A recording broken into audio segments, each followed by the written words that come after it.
How the fuck's it going, everyone? Back today with another video. Got an interesting one for you today. One that I have been thinking about doing for a long ass time, but one that I really wanted to think about and get right before I actually came on and filmed it.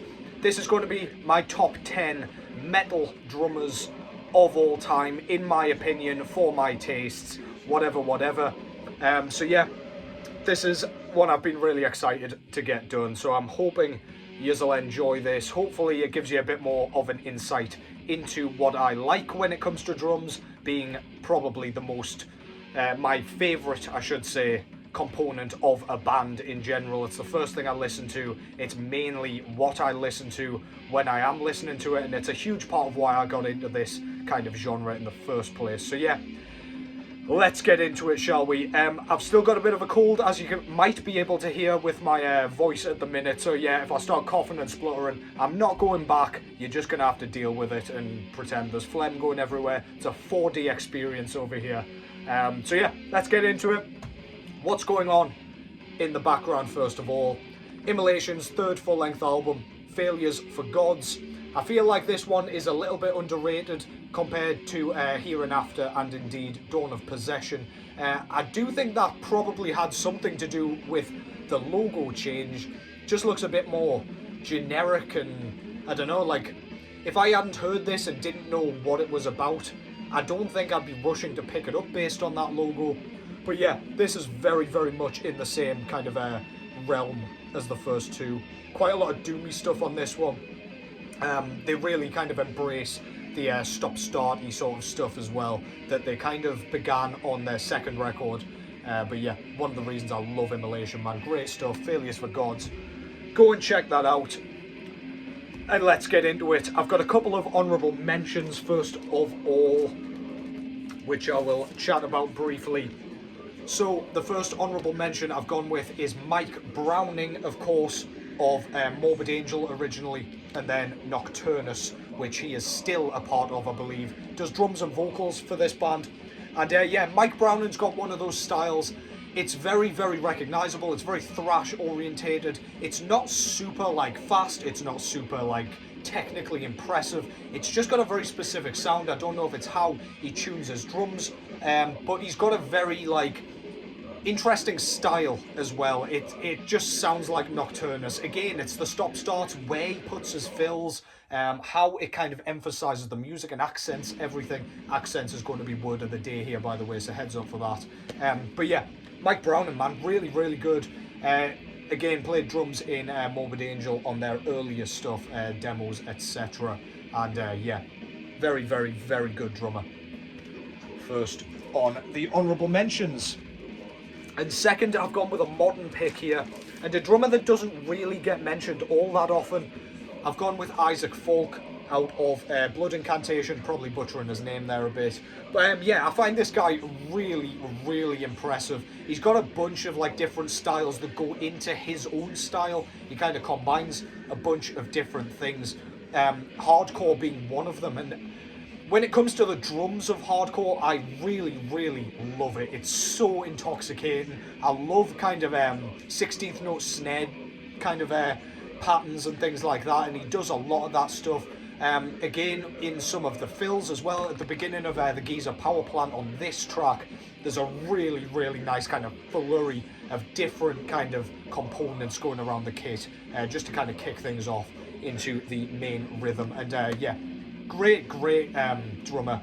The new album is mind-blowing. It's more progressive. I'm spitting everywhere, man. It's getting more progressive and more kind of experimental, with some like hi-hat 16ths and things like that, which I really like. But yeah, if you like the more traditional style of death metal drumming, then yeah, go and check out his work on Hidden History of the Human Race.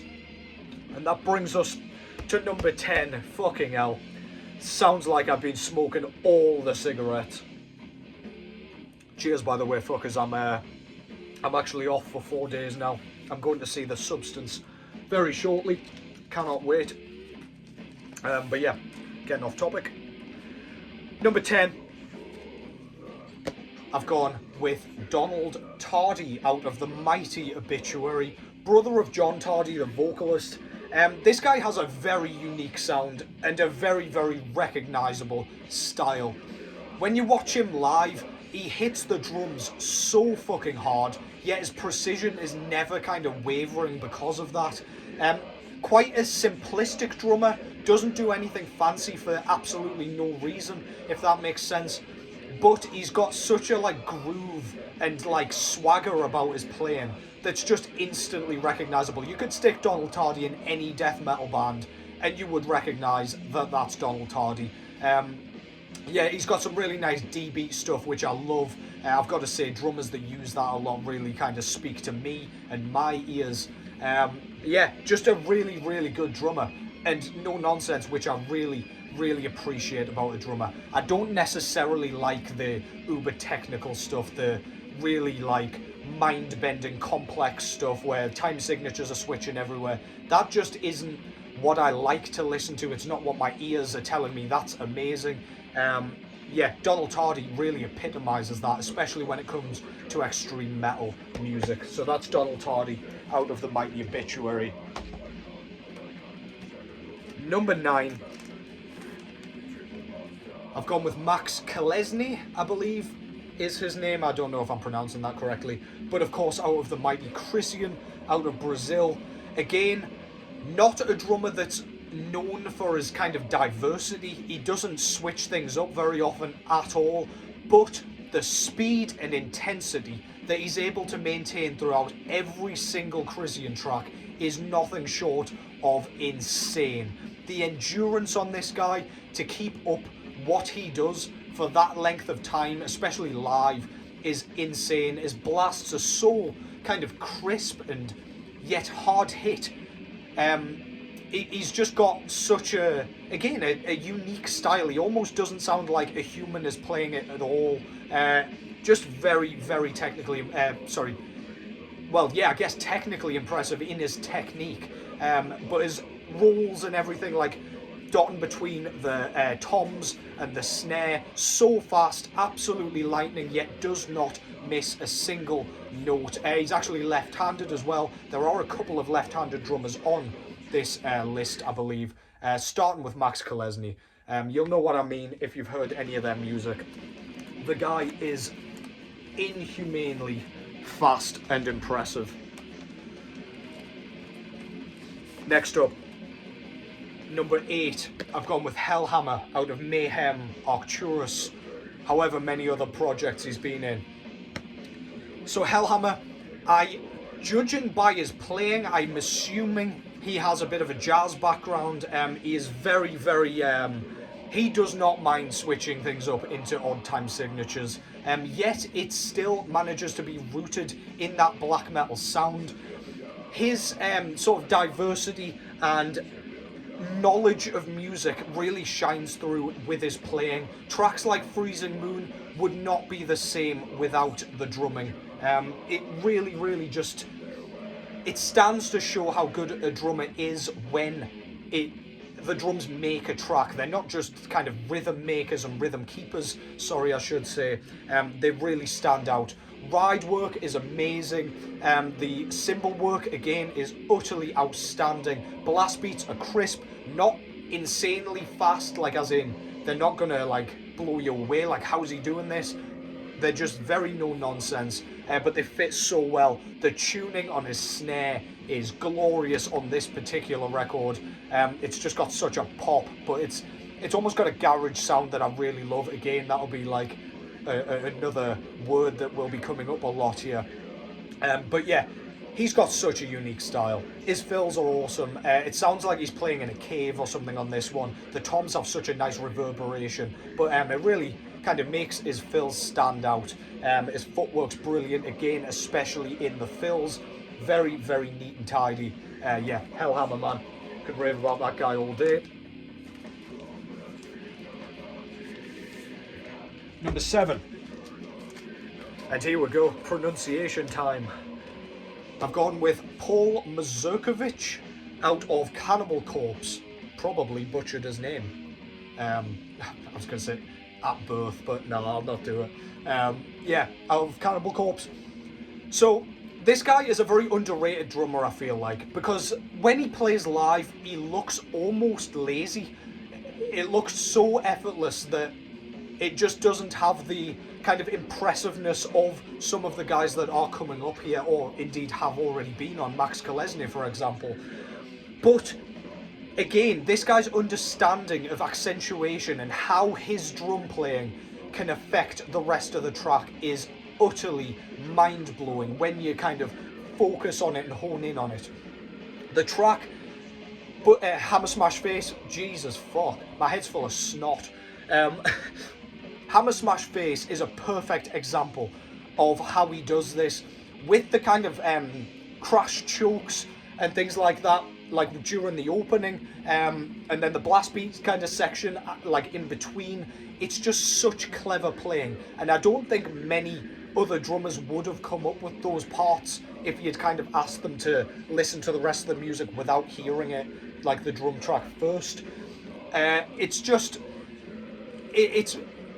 It's truly testament to how good a songwriter he is, which is part of being a great drummer. It's not just what you can do technically, it's kind of how you execute it, how you fit that in with the rest of the track or tracks or album, and kind of how you come across, like, in terms of uniqueness. You've got to have your own signature. All of the drummers on here, you could stick them anywhere, or you could just have them playing and I would know who they were based on their signature style. And Paul Mazurkiewicz is absolutely one of those guys, man. Listen to this album particularly, and you just immediately know who that is playing without the rest of the music. So yeah, Paul Mazurkiewicz, or something to that effect, out of Cannibal Corpse at number 7. Number 6, could not leave this guy out. I've gone with Dominator out of Dark Funeral. He's also been in 1349 for a stint, and he is now in Nordjylland out of Norway. Dominator kind of grasped my attention with this album here particularly. This album screams chaos, abject chaos, because of his playing on record. It's so fast, but it sounds so loud and imposing, and at that speed it's hard to do that. He fucking smashes the shit out of his drum skins, man. He must go through skins like underwear. It's insane. But then when you see him live, I haven't actually seen him in person live, but live kind of drum cams, you really see what this guy is about. Double stroke rolls, the blast beats that are so fast. Another left-handed drummer, by the way, which again just blows my mind. His footwork, his precision, especially at those speeds, like moving over to the ride bell for like lightning fast BPMs. It's mind-blowing. But then some of his fills, it doesn't even look, he looks sped up. And I mean, speed isn't the only kind of thing that makes a great drummer, because I could just fill this with any old kind of technical death metal drummer. It's about precision and accuracy, and Dominator's got that in spades, man. The crash work and the China work and everything, just all of it is just a mishmash of just chaos. I've watched one of his drum cams on YouTube so many times. It's the one with millions of views. Go and give that a watch if you are unfamiliar, because you will be stood in awe. There is some amazing work on there. The hi-hat stuff is great. He adds it into his fills as well, which is so creative. You always just think of snare, tom, snare, rolls, all that shit, but yeah, adds bits of cymbal work into his fills as well. Yeah, I could sit here all day talking about him, but I will not. I will spare you that particular ear violation, especially as I've got my sexy voice on at the minute. Next up, I've gone with Mike Smith out of the Mighty Suffocation. He's in a few other bands now. He's no longer in Suffocation, but yeah, let me just wet the whistle. My mouth, not my cock. Fucking hell. Suffocation, Mike Smith. This guy, again, he's a very traditional death metal drummer, but again, at high speeds. Not many drummers like him.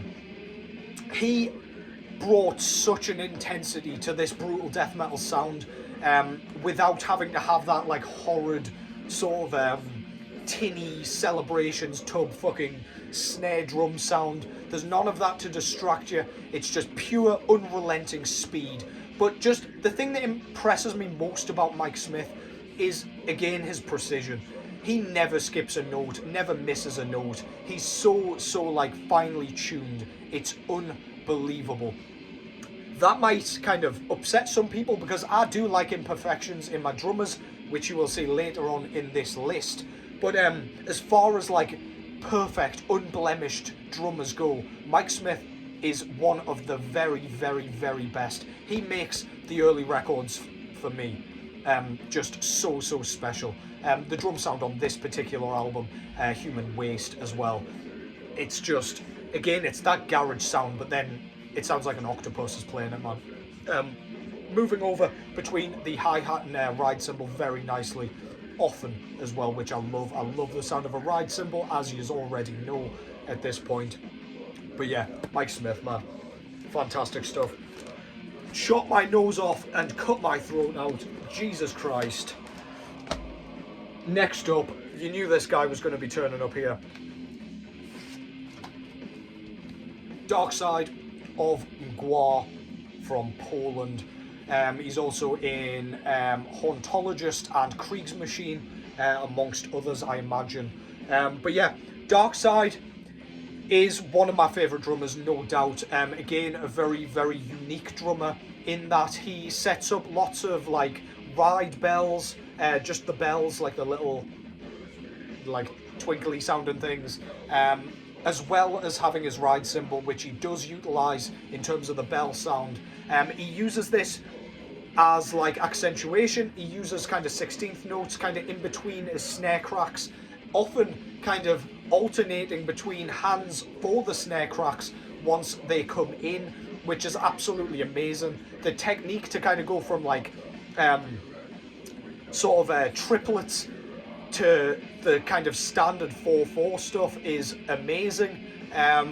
It's frankly mind-blowing. Like, my mind, whilst I'm doing that, could not comprehend how to kind of come across with both hands. I'd fall over myself, get myself in a tangle, and probably choke myself out.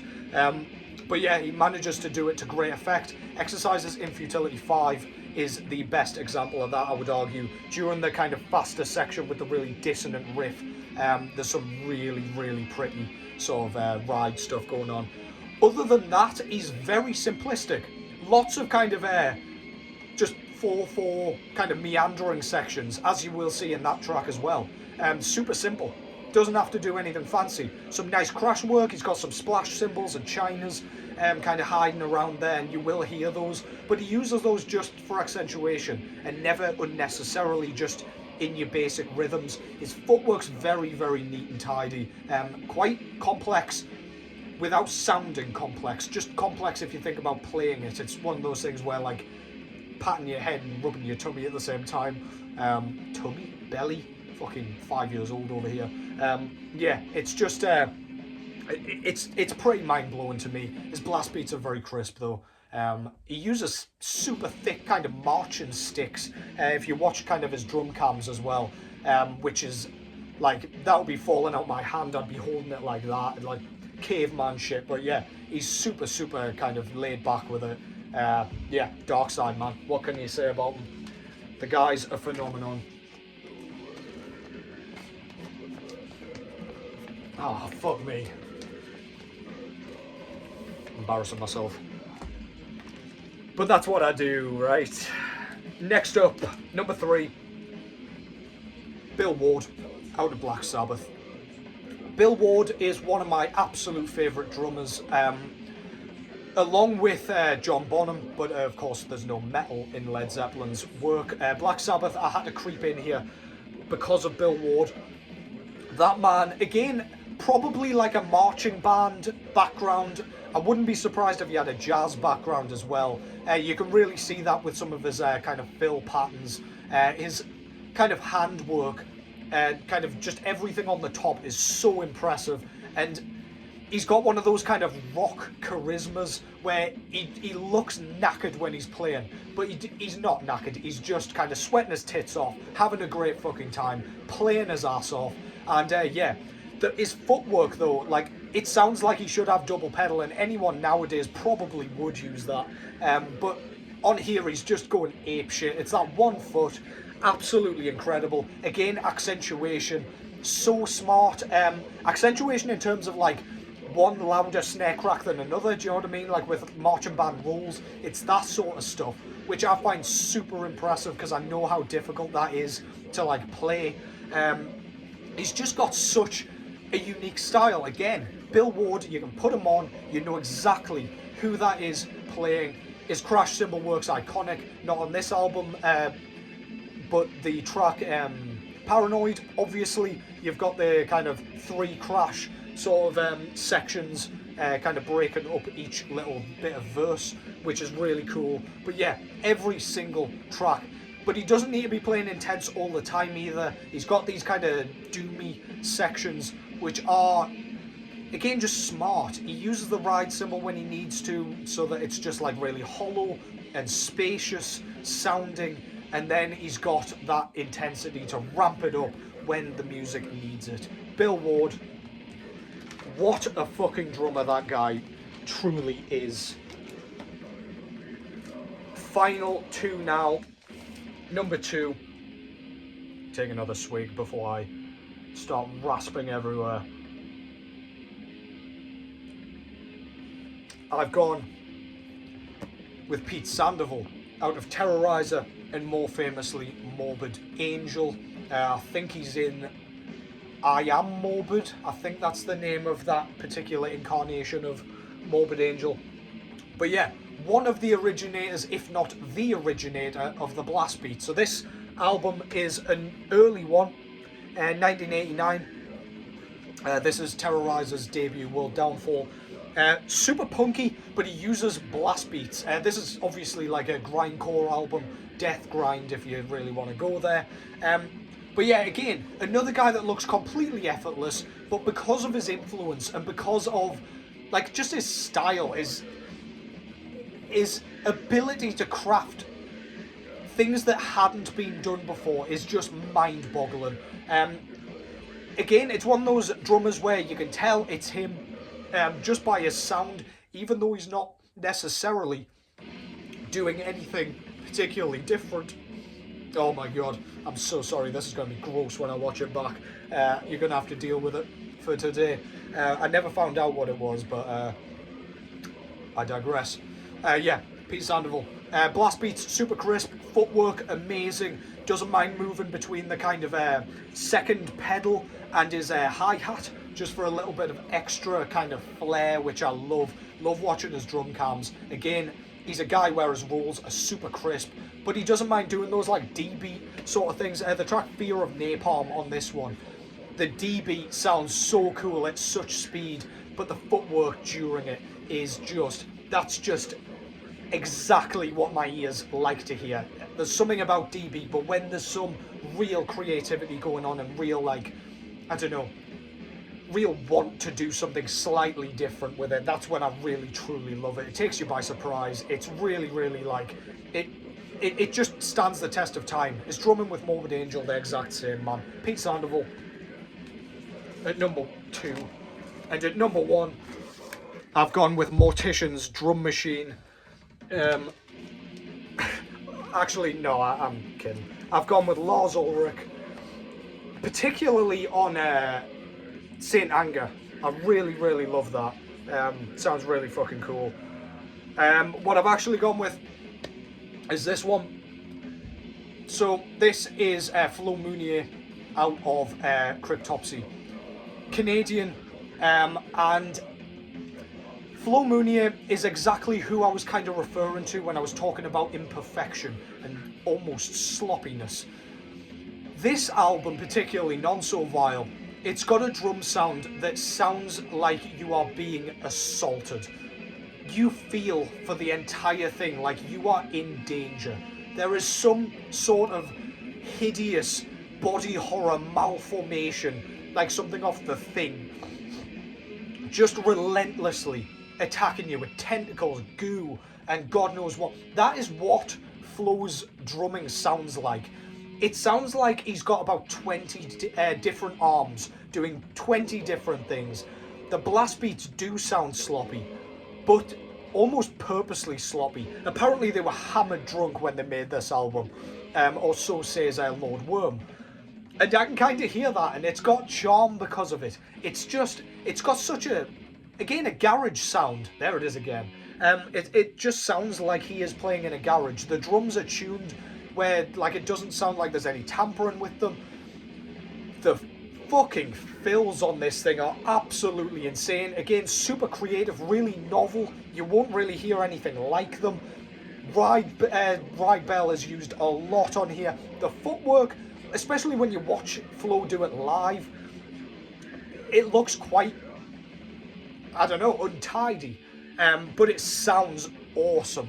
It doesn't matter. It just sounds great. Even if, like, you really technical drummers, which, fair enough, like, I wish I was, you'll probably look at it and be like, that's really shit playing. And I can't really argue, but just, he's such a creative drummer. So unique. There is literally not a single drummer I can think of that sounds anything like Flo Munier does, especially on the first two Cryptopsy albums. That guy is, I mean, that's two Cryptopsy members I've had at the top of these lists. Lord Worm was at the top of my vocals one. Flo Munier at the top of the drumming one. Let's see where they all end up with the guitars one when I finally get round to that. But yeah, that concludes that. Number one, Flo Munier, Cryptopsy. And now I'm going to lie in a bath of hot water and honey, I think, and see if whatever this is will come out. Hope you enjoyed that. I do apologise for my terrible voice and my snotty noises. I don't apologise enough to not upload this and still defile your ears with it. Quick shout out to Matt from over at Mattox Deep Shadows. He's been a bit worried that he's not been kind of coming back quickly enough and stuff like that, which, I mean, I can relate to very much recently. But yeah, just want to give him a shout out. Go and watch him, go and support him. He's one of the best doing it at the minute. He just mentioned we should do a collab at some point, which I would love to do. We will definitely get that sorted if we can work out the time difference between Aussie and Newcastle. But I digress. Yeah, go and support him. Take care as always. Hope you enjoyed that, and I will catch you hopefully slightly healthier in the next one.